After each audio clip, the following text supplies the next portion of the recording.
gente já começa, né? Só falta 5 tudo minutos. bem, informalmente, assim, a gente Né? vai pensar. Sem dúvida. Bom, estou ao vivo aqui. Bom, eu estou aqui com muita honra com o professor Ari. Deixa eu fazer uma perguntinha só para você. Essa minha imagem tá boa ou tá ruim? Tá bom, o senhor está ao vivo. As pessoas estão vendo Pois o é, não, senhor agora. tudo bem, aqui é tudo informal. Todo mundo saber que eu não entendo nada desse negócio do Instagram aí, estou fazendo pela primeira vez esse negócio de live, então vocês vão me desculpar se os erros que puderem acontecer da minha parte. Está tudo certo. Eu acho que essa é a vida real, né, professor? E está tudo certo. Exatamente. Bom, eu quero dizer que eu já falei isso para o senhor via Zoom, mas eu quero dizer que é uma honra e uma alegria imensa ter o senhor aqui para conversar comigo, ainda mais sobre Ken Wilber, que é alguém que eu admiro absurdamente. Eu acho que eu tenho uma admiração similar, mas eu tenho certeza que a sua é muito maior do que a minha, né? Eu vi a sua história dizendo que você pegou um livro, foi uma indicação de uma pessoa e se apaixonou e nunca mais deixou de olhar tudo que ele produzia, né? Que o Ken Wilber produziu até hoje. Bom, olha, o professor ele não gosta de ser chamado de filósofo, apesar de eu o ver assim, ele não gosta. Ele disse para mim que ele é um estudioso de Ken Wilber, que é uma pessoa bastante interessada em tudo que a teoria integral de Ken Wilber traz, tudo que ele constrói. Então, assim, é um grande prazer ter o senhor aqui conosco. Eu acredito que eu não sei nem uma fagulha do que o senhor já sabe do Ken Wilber, né? E um grande prazer ter o senhor aqui comigo, viu? Olha, muito obrigado, Cristiane. Foi um prazer imenso também quando você me fez o convite, porque, inclusive, eu estou rompendo uma barreira. Como eu falei para você, é o primeiro live da minha vida. Nunca tinha feito isso, né? Então, é uma nova experiência e toda nova experiência é bem enriquecedora para a gente, né? Então, muito obrigado e eu agradeço muito o seu convite. E que sorte é nossa, né? Professor, eu não quero perder mais nem um minuto da sua sabedoria e eu quero trazer algumas perguntas para o senhor. Então, assim, o senhor pode trazer um pouco da conceituação, né, dessa metodologia, desse olhar do Ken Wilber para a gente, ainda mais quando a gente fala, nós vamos falar de uma espiritualidade que transforma, mas eu queria te convidar a trazer alguns termos cunhados pelo Ken Wilber. Por favor, o senhor se importaria de dizer para a gente? Claro, será um prazer. Bom, vamos só entender primeiro o que é conceitual, a proposta do Ken Wilber, tá? A proposta dele, ele começou isso com cerca de 20 anos de idade e ele dedicou a vida dele toda. Esse é conhecer o ser humano, tá certo? Tentar... Hoje em dia a gente fala muito em autoconhecimento, né? É uma coisa que está muito em moda hoje em dia. Naquela época, quando ele começou, eu acho que isso não era assim. Foi por volta do final dos anos 60, tá certo? Mas essa foi a proposta dele, conhecer o ser humano. E ele ele seguiu um caminho muito interessante para ter esse conhecimento do ser humano, que é o caminho de conhecer o ser humano através de todo o conhecimento que o ser humano produziu, desde a pré-história até os dias atuais. E fazer uma integração desse conhecimento. E daí nasceu, então, a teoria integral. A teoria integral, ela é um mapa do ser humano, tá certo? A proposta dela é um mapa do ser humano, de modo que quando nós entendemos como é que nós funcionamos, a nossa vida fica mais fácil.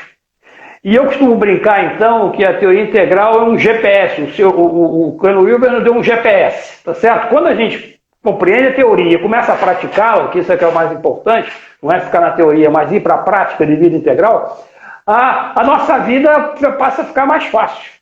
Porque é tipo um GPS mesmo. Você sair por um caminho assim que não é muito bom, ele vai, opa, recalculando, vem para cá, volta para lá, né? E você vai seguindo assim as coisas. Então, a essência do pensamento wilberiano é através desse conhecimento de como é que nós vivemos, como é que nós processamos o mundo, tá certo? Nós temos a possibilidade primeira de nos modificarmos para melhor, tá certo? e viver melhor. Tá? Então, essa é a proposta fundamental da teoria integral. Tá certo? Professor, aí eu tenho uma curiosidade incrível. Como que um engenheiro, uma pessoa racional, optou por esse caminho, né, de conhecimento do Ken Wilber sobre...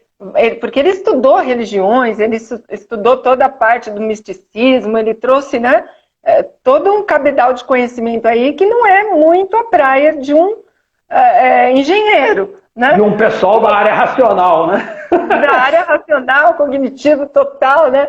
Como que o senhor se encantou por isso? Como que ele trouxe esse olhar? É porque tem uma lógica nos conceitos? O que trouxe o senhor para isso? A primeira coisa é o seguinte, isso aconteceu também com o Ken Wilber, tá certo?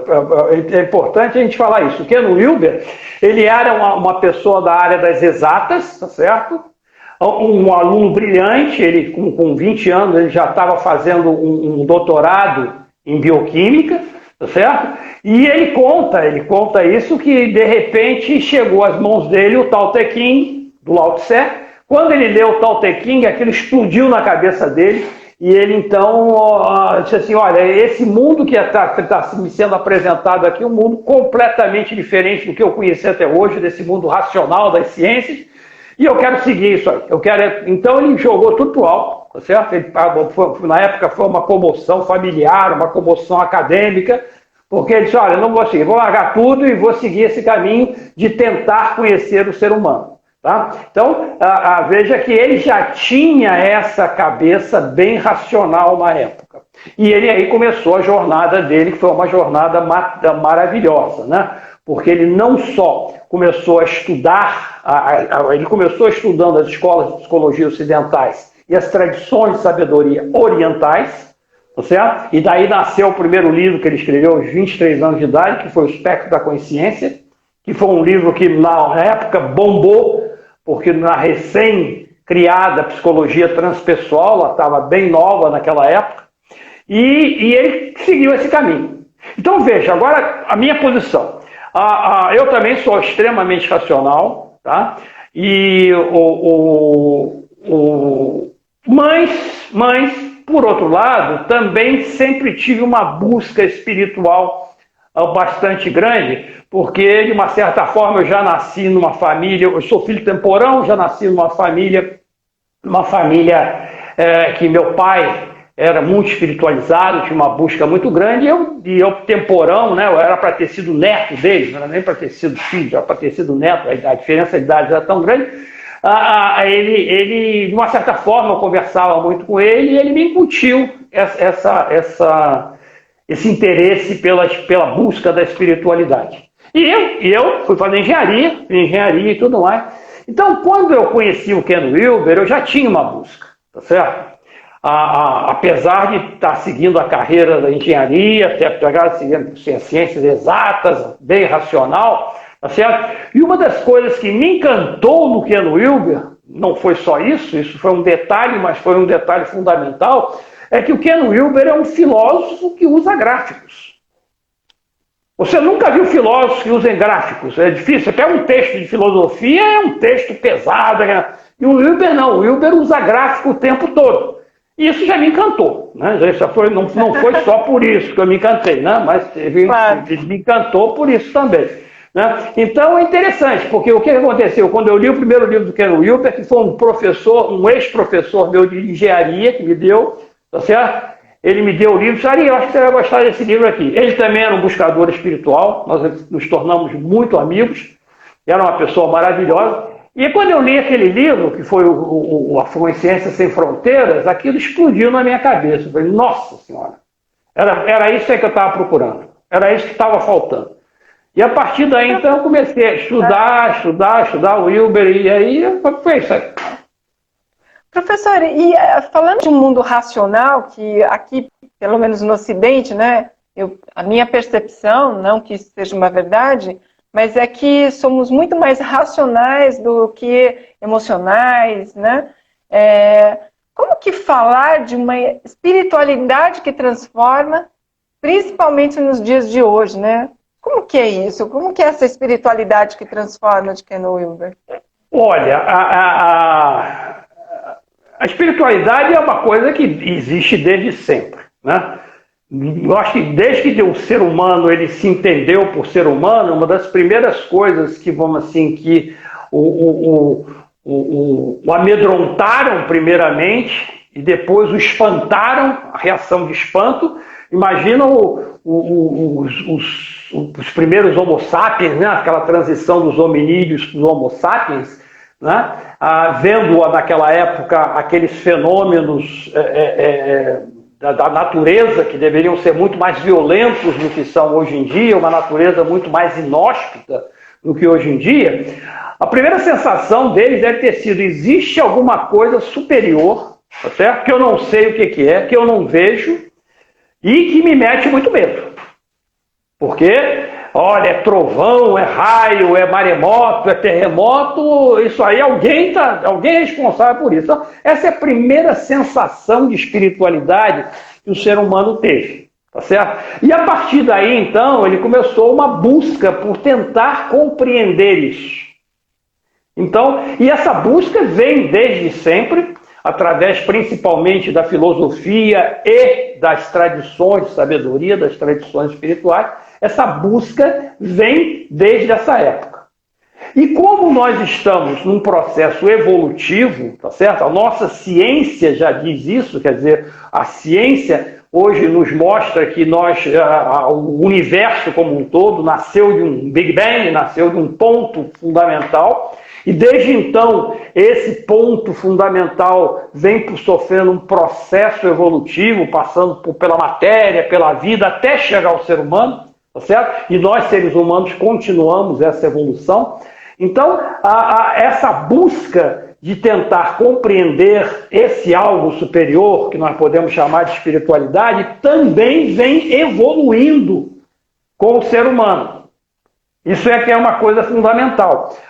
Essa busca não é a busca de espiritualidade atual, é diferente da busca de espiritualidade de 500 anos atrás, de 5.000 anos atrás. Ela também vem evoluindo nesse processo. Tá? Então, esse é o primeiro ponto interessante. Porque se você me pediu para falar sobre uma espiritualidade que transforma, tá certo?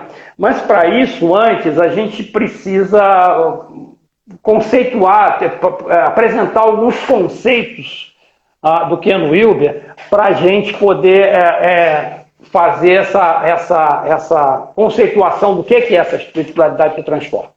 Tá certo? Então, espetacular, vamos lá. Se você me permitir, então, a gente vai começar o seguinte.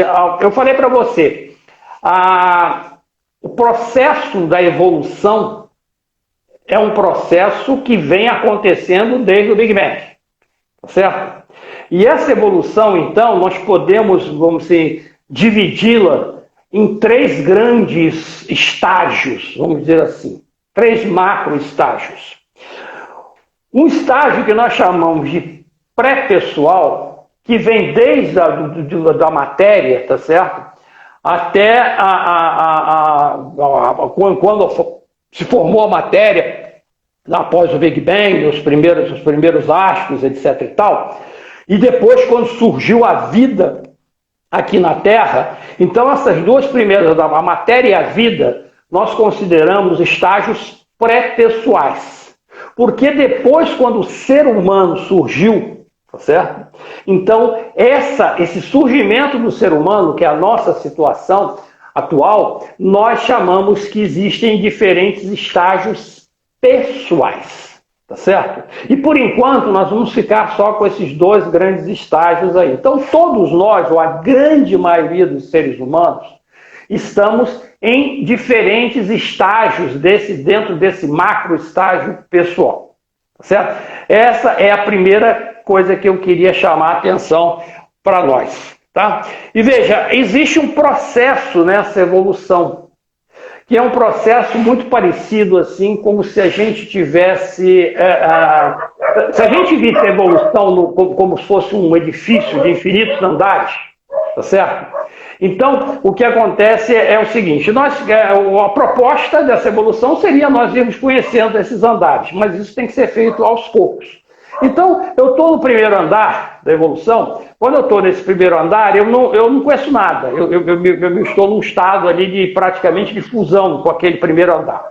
De repente, eu começo a conhecer aquele andar. Estou aqui na minha sala, aqui, eu entrei nessa sala, no meu escritório, eu vejo que tem um móvel aqui, tem um computador na minha frente, então eu começo a conhecer. Quando essa sala já não tem mais graça para mim, então eu vou em buscar de algo, eu quero ir para cima, eu quero ir para o andar de cima. Então, essa ida para o andar de cima é o que a gente chama uma transcendência para o segundo andar. É importante que uma vez que eu tenha ido para o segundo andar, que eu então vá e inclua o primeiro andar. Tá? Se eu for fazer um edifício, que eu vou subindo os andares, mas à medida que eu for subindo os andares, eu for destruindo os andares de baixo, o que acontece é que o edifício vai cair. Então, todo o processo dessa evolução é um processo de transcendência e inclusão. Transcendência, eu transcendo para o nível de cima, eu transcendo para o andar de cima e incluo o andar de baixo. Certo? Isso acontece em todas as áreas nossas, inclusive na área da espiritualidade. Se nós formos pensar em termos de espiritualidade, nós podemos desenvolver uma linha uma linha de desenvolvimento espiritual. Nós temos vários níveis de espiritualidade. Grosso modo, assim, só para ter uma ideia, eu começo uma espiritualidade que começa num nível mágico, num nível arcaico, inicialmente. Depois nós vamos para um nível mágico, depois nós vamos para um nível mítico, para um nível racional, eventualmente para um nível pluralista, que é onde a gente está mais ou menos agora, e vamos continuar esse processo, depois para um nível integral e assim por diante. Certo? Então, essa é a primeira ideia que eu queria dar para vocês, é que essa evolução se dá por estágios. Tá? Bom, e nós, agora falando mais assim, eu vou simplificar mais a coisa e vamos dizer o seguinte, esse estágio pessoal que nós estamos agora é um estágio que nós podemos, assim, de uma forma bem compacta, tá certo? Sem nenhum detalhamento, chamarmos que é um estágio do nosso ego. E eu vou usar aqui a palavra ego de uma forma bem ampla, tá certo? A palavra ego, ela tem diferentes conotações para diferentes escolas de psicologia, para diferentes filosofias, etc. e tal. Eu aqui nós vamos entender ego apenas como o seguinte, é aquela sensação que nós temos, cada um de nós tem, que nós somos uma individualidade, tá certo? E que somos separados de outras pessoas, ou de outras coisas, tá? Eu sei que eu sou diferente da Cristiane, eu sinto isso, é uma vivência, e você é diferente de tudo que está à sua volta aí, você é diferente dos seus cachorros, tá certo? Você é diferente dos móveis da sua sala, isso é uma sensação vivencial que todos nós temos, tá certo? Agora, esse ego, ele vai também evoluindo, quer dizer, ao longo desse processo de vida, a gente também vai desenvolvendo esse nosso ego. Então, vamos então pegar esse estágio que nós estamos chamando de pessoal e chamar esse estágio de estágio egóico, tá certo? Muito bem. Então, esse seria o primeiro conceito que eu gostaria de trazer para você, antes da gente ir.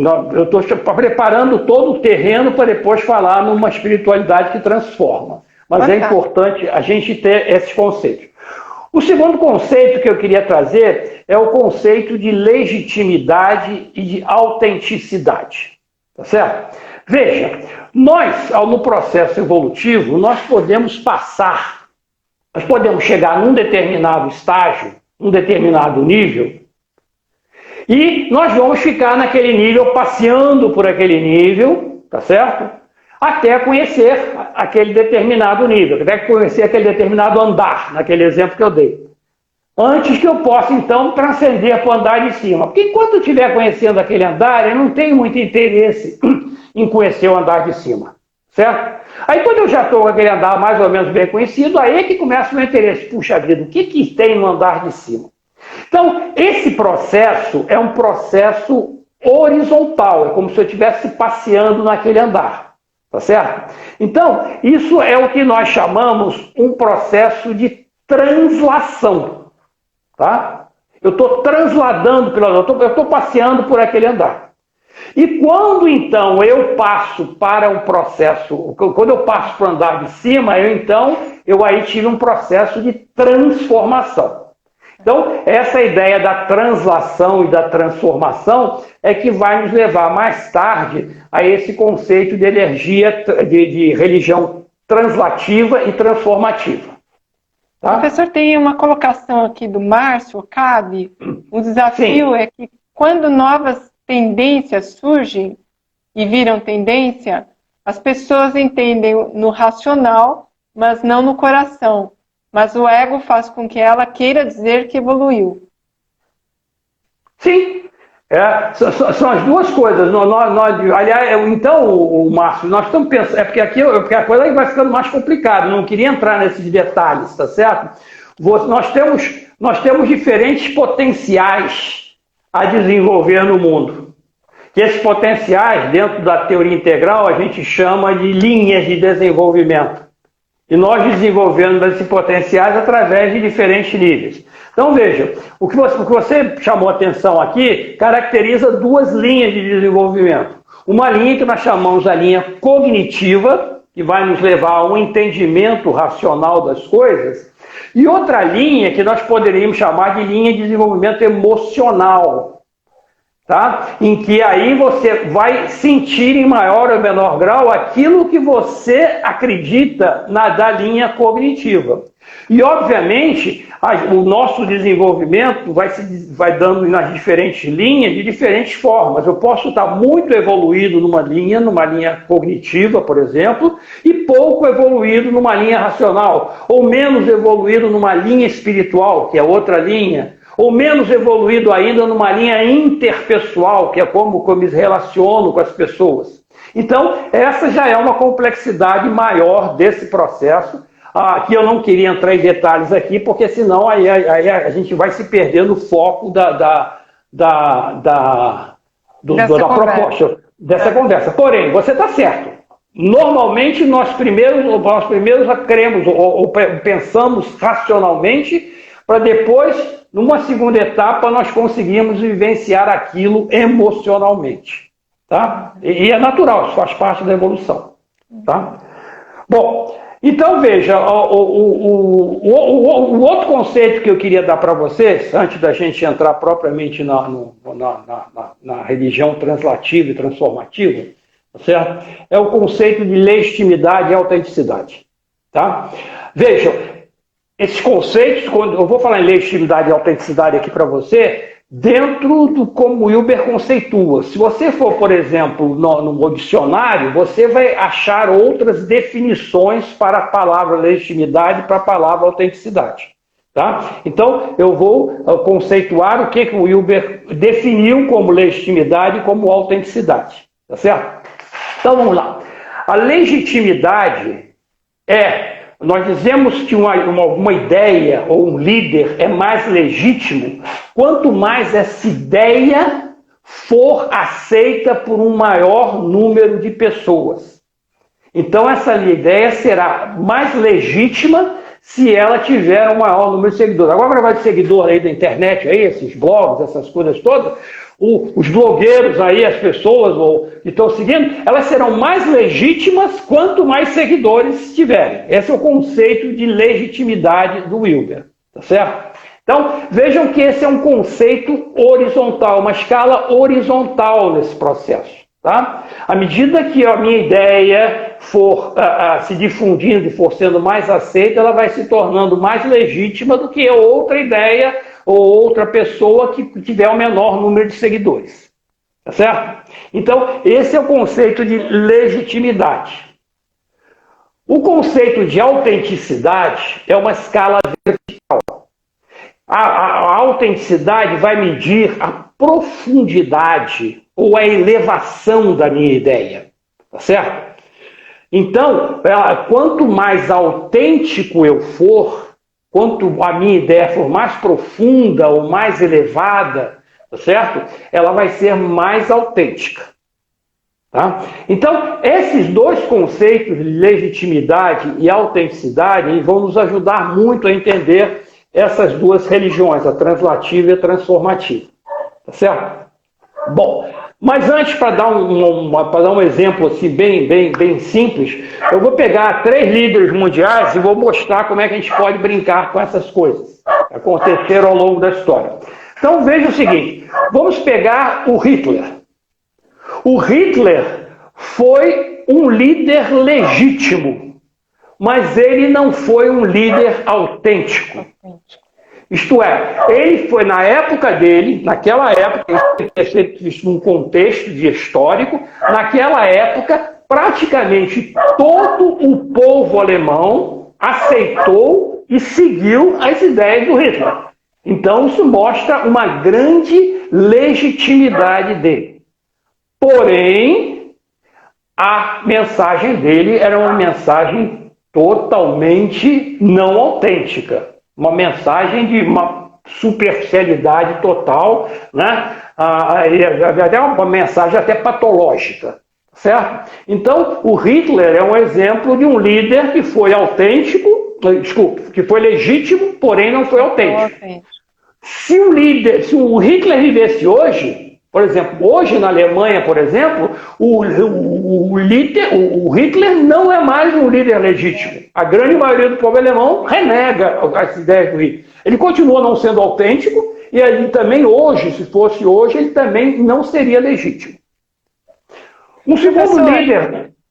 Ai, desculpa, é que eu fiquei tentada aqui, que a gente está falando de autenticidade, né?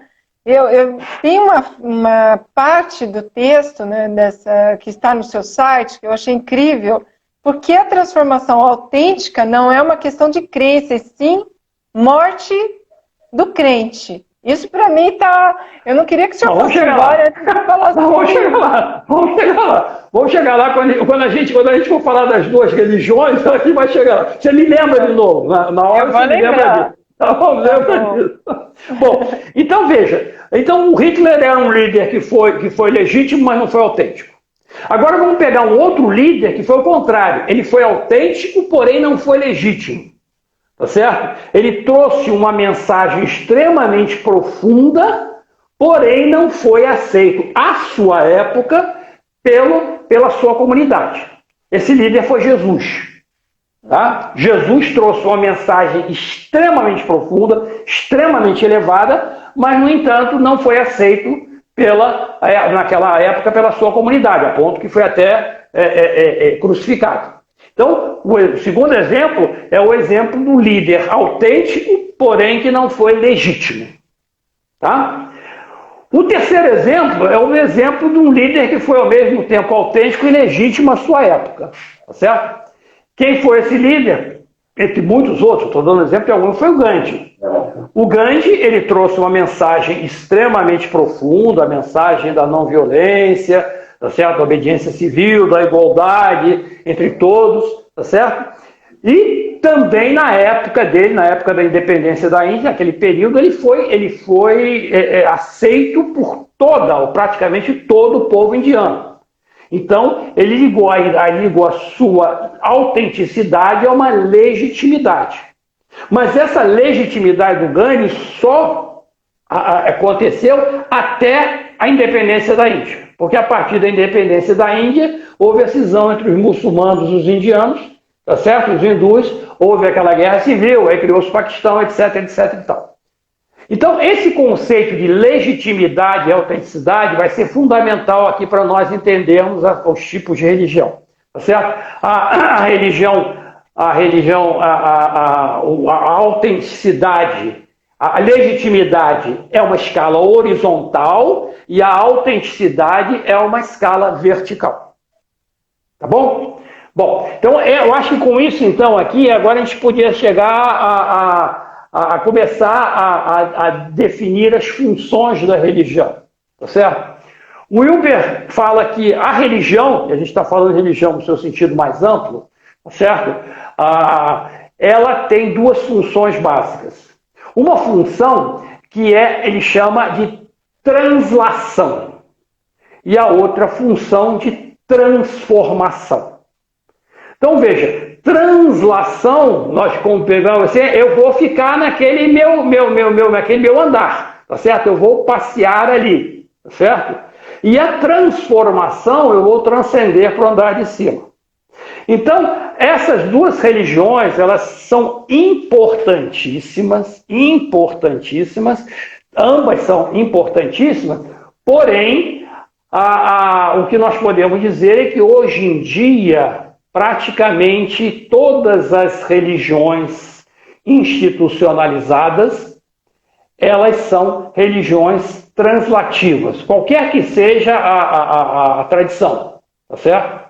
Todas elas são religiões translativas. E qual é a proposta da religião translativa? Veja, todos nós temos uma angústia existencial. Todos nós temos aquela angústia que o nosso ego tem, tá certo? O que eu estou fazendo aqui, tá certo? Qual é o propósito da vida? Para que eu estou vivendo? Por que eu estou sofrendo? Tá? Eu vim de onde? Eu vou para onde depois que eu morrer? São todas perguntas existenciais que nós trazemos desde sempre. Tá? Porque o nosso ego está buscando respostas para isso. E a religião translativa, em que nós estamos nos mantendo no nível do nosso ego, tá certo? Ela vai tentar responder essas perguntas. Então, o objetivo fundamental da religião translativa é criar um significado para o ego. Então, ela vai tentar consolar esse ego, ela vai tentar fortalecer esse ego, defender o ego, promover o ego. Quer dizer, ela vai ajudar a que nós estruturemos cada vez mais esse nosso ego, que é uma coisa importantíssima. Tá? E ela faz isso através de quê? Ela faz isso através de mitos, através de histórias. Por exemplo, Jesus falava sobre parábolas, né? Através de rituais. Os rituais são muito importantes nas religiões translativas. Os rituais, eles, de uma certa forma, eles materializam a nossa fé. Quando fala em fé, o que é fé? Crença, a gente fica meio perdido, né?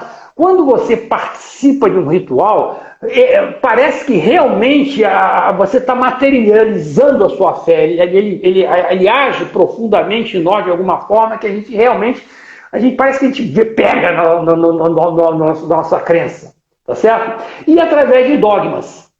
É outra característica das religiões translativas. Ela vai te dizer diversos preceitos, dogmas, que você deve ter que seguir, tá certo?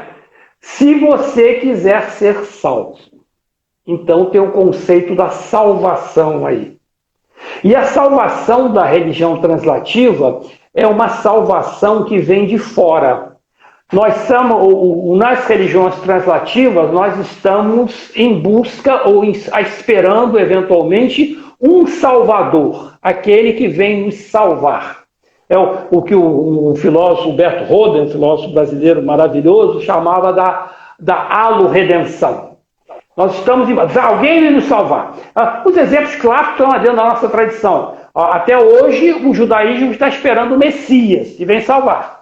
No nosso caso do cristianismo, Jesus já foi esse Messias que já veio para nos salvar. E que nós agora estamos esperando a segunda volta dele para ele nos salvar. Então, essa característica da salvação é muito marcante nas religiões translativas.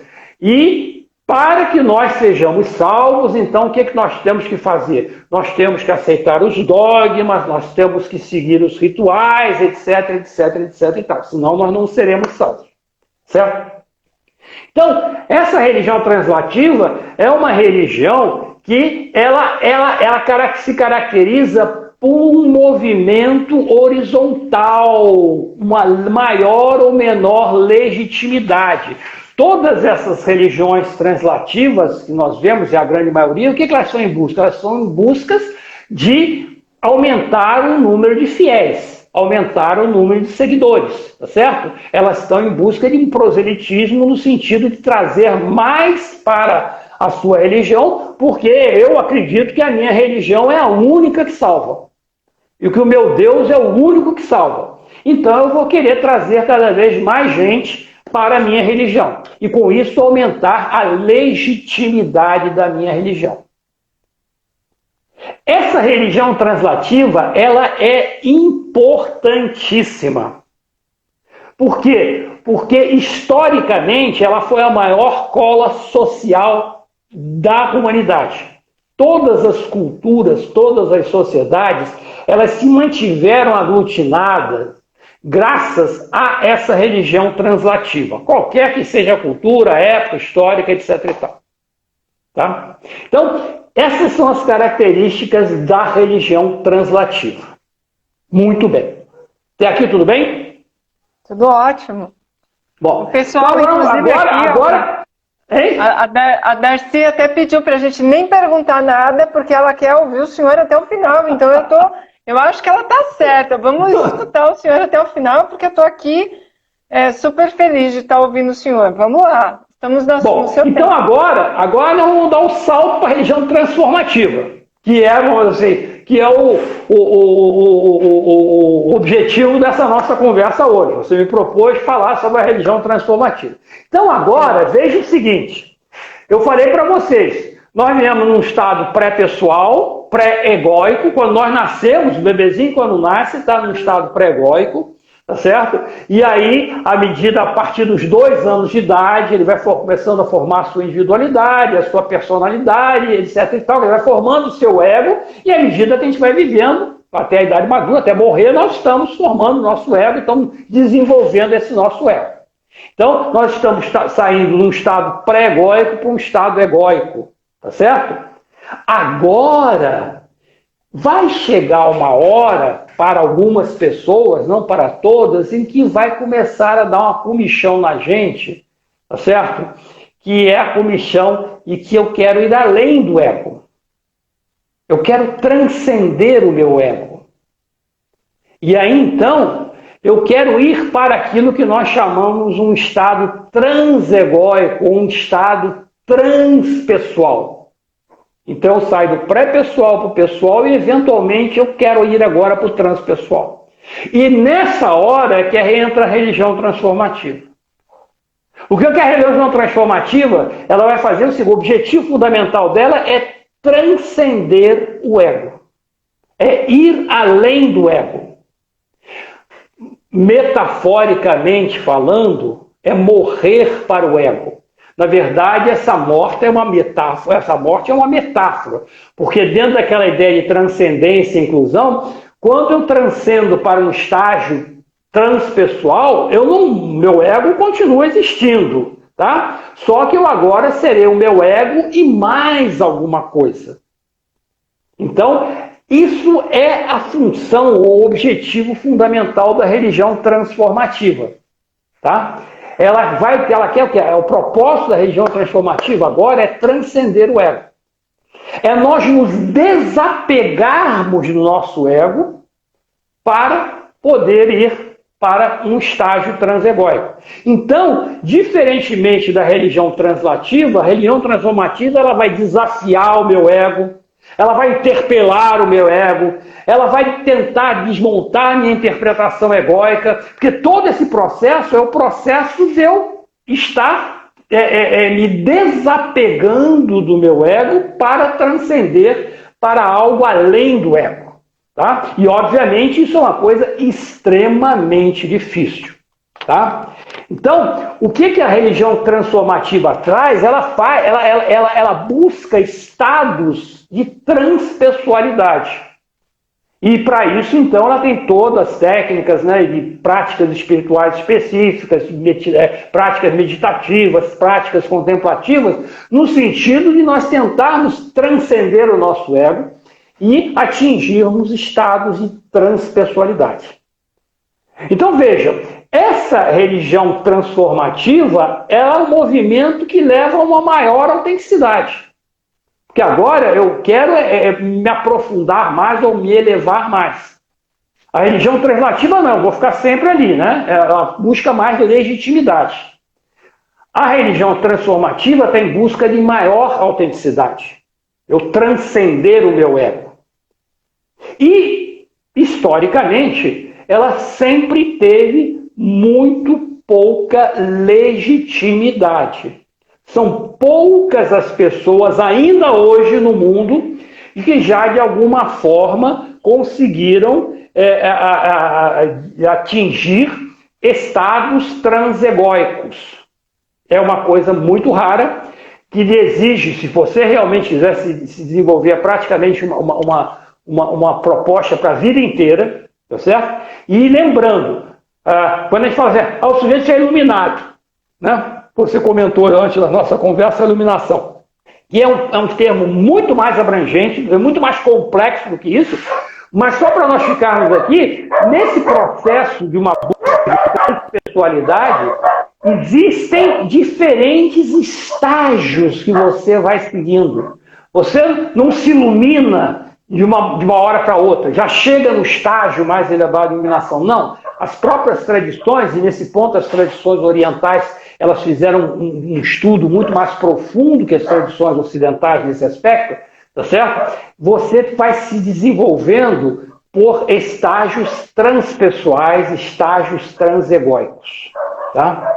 E, obviamente, a gente pode se chegar só no estágio 1, ou ia chegar até o estágio 2, ou até o estágio 3, e assim por diante. Tá? Então, vejam, quanto a religião translativa é uma religião que é para fortalecer o nosso ego, a religião transformativa é uma religião para, metaforicamente, matar o nosso ego. Tá certo? Mas o ponto importante disso é o seguinte, isso faz parte do processo evolutivo. Isto é, eu tenho que passar aí do pré-egóico, pré-pessoal, para o pessoal, o egóico e para o transpessoal. Se eu quiser me acelerar nesse processo, vai dar bobagem. Tá certo? Existe um místico americano, que o Wilber gosta de citar muito, que era o Alan Watts, que dizia o seguinte: antes de você ser ninguém, você precisa ser alguém. Isto é, antes de transcender o seu ego, você tem que fortalecer o seu ego. Porque se você tentar fazer essa passagem com um ego fraco, você simplesmente vai se desestabilizar psicologicamente. Tá? Então, são essas as... Não sei, se eu agora conseguir conceituar para você o que é uma religião transformativa e uma religião translativa. Com certeza. Posso responder? Eu não sei se voltou àquela sua pergunta que você queria aí, que você falou anteriormente sobre o ego, morrer para o ego, o que era? Porque a transformação autêntica não é uma questão de crença, e sim morte do crente. Pois é. Por quê? Porque o que acontece é o seguinte, enquanto nós estivermos no nível do ego, tá certo? Enquanto eu estiver na religião translativa, eu simplesmente tenho que acreditar naquelas coisas que a religião me disse. É uma questão de crença, tá certo? Deus disse para mim que o mundo foi feito em 6 dias. Ponto final. Eu tenho que crer nisso porque está lá na Bíblia, a Bíblia é a palavra de Deus. Então, não tem conversa, eu tenho que crer. Tá? Agora, quando você transcende do ego para um estado transegóico, aí deixa de haver a crença, aí você vivencia diretamente uma experiência em que você não precisa mais da crença, porque agora você está vivenciando. E esse salto de você vivenciar um estado transpessoal é uma coisa maravilhosa. E que vai, então, matar a crença. Agora, porque o que acontece? Eu ia ter que ir um pouco além aqui, mas enquanto a gente não tem um estado de transpessoalidade, tá certo? Tudo que é dito para nós, é contado a respeito dos estados de transpessoalidade, eles são contados pelos místicos que vivenciaram esses estados. Mas eles não têm como contar isso para a gente com palavras. E eles, então, eles tentam colocar isso com as palavras que nós temos, com a nossa linguagem, com os conceitos que nós temos, de uma forma metafórica. Então, eles fazem isso através de alegoria, através de simbolismos, né? Através de poesia, através de mandalas, são símbolos gráficos. E aí, nós, que ainda não atingimos esses estados transegóicos, com a nossa mente, com a nossa razão, nós interpretamos essas coisas. E aí, essas interpretações passam a ser coisas em que nós, eventualmente, podemos crer. Agora, quando você transcende para um estado transpessoal, você não precisa mais crer, porque aí você já está vivenciando. Então isso pode ser um conceito de iluminação? Isso pode ser um conceito de iluminação? Veja bem, voltando ao conceito de iluminação que você está querendo, veja bem, a coisa é o seguinte, qualquer um de nós pode ter um estado de transpessoalidade a qualquer momento. É aquilo que o Maslow ele conceituou como uma experiência de pico. Tá? Daí que nasceu a psicologia transpessoal. Porque as escolas de psicologia da época, elas não tratavam desse fenômeno. Ele começou a ver esse fenômeno no consultório, contado para ele, e ele não tinha onde enquadrar isso. Daí nasceu a psicologia transpessoal. Qualquer um de nós, a qualquer momento, podemos ter uma experiência de pico. Quer dizer, uma experiência de transpessoalidade. E existem vários tipos diferentes de experiência de transpessoalidade.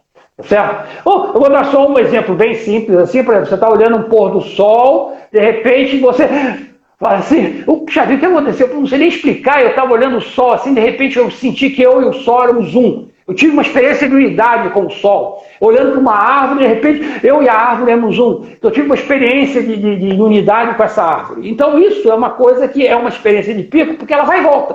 Aí eu espanto. Não é? Bom, e aí, o que acontece? Eu vou interpretar essa minha experiência de pico de acordo com o meu nível de consciência, mas ainda de uma forma racional. Bom, então isso não quer dizer que eu me iluminei. Até um bebezinho pode ter uma experiência de pico. Ele não vai saber nem que teve. Qualquer um de nós pode ter uma experiência de pico a qualquer momento. Isso está longe de se chamar iluminação. O que a gente pode chamar de uma iluminação lato sensu, porque eu volto a dizer para vocês, a coisa é muito mais complexa do que isso, tá certo? É uma pessoa que se propõe a fazer uma prática espiritual e consegue, eventualmente, estabilizar uma experiência de pico numa experiência de platô. Aí eu fico durante um certo período naquela experiência, 1 hora, 1 minuto, 1 hora, 1 dia, e depois eu volto. Tá certo? Eu saio para um estado transpessoal, fico durante um certo tempo e depois eu volto. Então essa seria uma segunda etapa. Eu saí de uma experiência de pico para uma experiência de platô. Para conseguir isso, então, aí realmente tem que ser práticas espirituais, uma dedicação quase que exclusiva, etc. e tal. E eventualmente, no caso de alguns místicos, você pode atingir uma estabilidade naquele estado para sempre. Você fica naquele novo estado transpessoal o tempo todo, você não volta mais. Não é mais uma experiência de pico, não é uma experiência de platô. Você fica lá. Bom, aí você poderia dizer que essa pessoa, esse místico, se iluminou. Mas espera aí, mas se iluminou em que nível? Em que nível desse processo? Porque existem diferentes níveis de iluminação. Tá certo? Você pode ser... eu vou citar assim, 4 níveis, assim, só para falar assim, 4 estados de consciência, só para a gente... Não se preocupe com os nomes aqui, tá certo? Que é o psíquico, o sutil, o causal e o não dual, tá certo? Um místico pode se estabilizar só no estado psíquico, então ele está lá. Outro místico, eventualmente, consegue estabilizar no estado sutil, então ele já está mais desenvolvido, está mais iluminado, entre aspas. Outro consegue se estabilizar no nível causal, estado causal, está mais iluminado ainda. E o outro, no estado não dual, que aí está totalmente iluminado. Então vocês veem que essa ideia de iluminação é muito mais complexa. Tá? E não é só isso, eu não vou entrar com a outra parte, a outra parte da complexidade ainda é muito maior. Tá? Mas então, isso é que você pode pensar em iluminação. Mas dentro daquela sua pergunta, a ideia de você ao transcender para esses estados transpessoais, você não precisa mais da crença. Porque agora você está simplesmente matando a crença, porque agora você está tendo uma vivência direta. Tá certo? O que está escrito aqui? Eu não estou vendo. 8 minutos. 8 minutos. Eu acabei, agora é a sua pergunta. O que eu tinha que falar, eu falei. Agora vocês perguntem o que vocês quiserem. Sabe por que eu estou falando isso? Por mim, eu ficaria aqui mais 1000 horas, porque eu bebo dessa fonte do Senhor, né? E é um prazer e é uma honra ter o Senhor aqui falando com a gente. Mas o Instagram, ele fecha de uma forma abrupta, sabe? Chega, é aquilo que o senhor comentou no começo, que coisa mais chata, e é mesmo, porque ele nem avisa, assim, deu 60 minutos, ele fecha e deixa todo mundo quieto, né? Eu adoraria que o senhor concluísse o seu pensamento e, assim, deixasse o senhor falando, até sabendo que nós temos essa restrição, né? Porque ele fecha sem avisar. E aqui tem uma pessoa, tem algumas pessoas falando, ó. Cadê? Eu vou falar as três. A Darcy, professora Ari, você pode explicar essa passagem dos sutras do Buda? Olha, que pergunta maravilhosa. Não, será que dá tempo nesse tempo? Não dá tempo. O meu amigo Darcy Brega, deve ser ele que está fazendo essa pergunta, não é? É ele mesmo. O meu amigo Darcy Brega, ele adora fazer, ele adora me deixar em pautos de aranha, entendeu? Darcy, impossível de falar sobre isso nesse tempo agora e fugiria totalmente ao nosso propósito. Todas as tradições têm as suas etapas. Tá certo? Os sutras do budismo, tá certo? Outras tradições têm outras etapas com outros nomes, inclusive o maior ou menor número de etapas, porque cada tradição vai ser mais detalhista ou menos detalhista, tá certo? O misticismo cristão tem as suas etapas, as sete moradas, por exemplo, de Santa Teresa d'Ávila, tá certo? Todas as tradições têm as suas etapas, tá? E dentro do budismo tem as etapas dos sutras do budismo. Tá? E o Darcy está dizendo aqui, os seres sencientes não existem e tampouco se encontra uma força vital, Estes fenômenos são como bolhas de água e como bananeiras, como ilusões, como relâmpagos no céu, como luas d'água, miragens. Bonito isso, hein? Darcy, sossego facho. Darcy é meu irmão do coração. Eu só para explicar para vocês, meu irmão do coração, ele é o revisor das minhas traduções, tá certo? Então nós temos uma maior intimidade, é um irmão muito querido do coração. É por isso que eu posso brincar com ele assim ao vivo e a cores, porque ele sabe que nós estamos brincando. Mas o Darcy, ele tem uma característica, ele é um problematizador. Ele adora fazer perguntas difíceis para deixar a gente embananar. Professor, nós temos só 5 minutos, eu não quero perder a preciosidade da sua presença. Ele está rindo aqui, ó. Ele pôs risos. Eu não quero perder a preciosidade da sua presença. Com tudo isso que o senhor trouxe, né, de conhecimento, de bagagem sobre espiritualidade, todos os pensamentos que é no Wilber, qual dica que o senhor daria para nós buscarmos pela espiritualidade ou buscar por estados alterados de consciência, para elevar estados alterados de consciência nesse momento?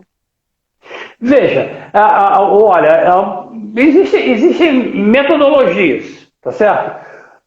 Primeira coisa que eu queria deixar claro é o seguinte: você não precisa seguir uma determinada tradição ou uma determinada religião. Você pode fazer essa busca apenas em termos de espiritualidade e não em termos de religião. Essa é a primeira coisa. Agora, todas as religiões, todas as tradições religiosas desenvolveram as suas metodologias. Nós podemos falar assim de uma maneira bem genérica, as suas práticas de meditação, tá certo? E essas práticas de meditação, elas têm uma lógica. Você vai se aprofundando à medida que você vai se desenvolvendo mais, as práticas vão mudando, vão se tornando mais profundas, vão se tornando mais complexas, tá certo? Mas todas as tradições têm isso. O ideal, e obviamente o ideal, é que a gente escolha eventualmente uma determinada tradição e faça aquela ideia das duas asas, tá certo? A gente faça a prática, mas ao mesmo tempo também estude a filosofia daquela religião. Porque aí nós estamos usando a prática, estamos integrando a prática com o conhecimento. Esse seria o ideal. Nem sempre isso é possível, tá certo? Mas então, eu acho que a primeira coisa que a gente tem que fazer, quer dizer, de uma maneira simplista, se a gente quiser começar a ter esse aspecto, é escolher uma prática espiritual, uma prática meditativa e começar a fazer, tá certo?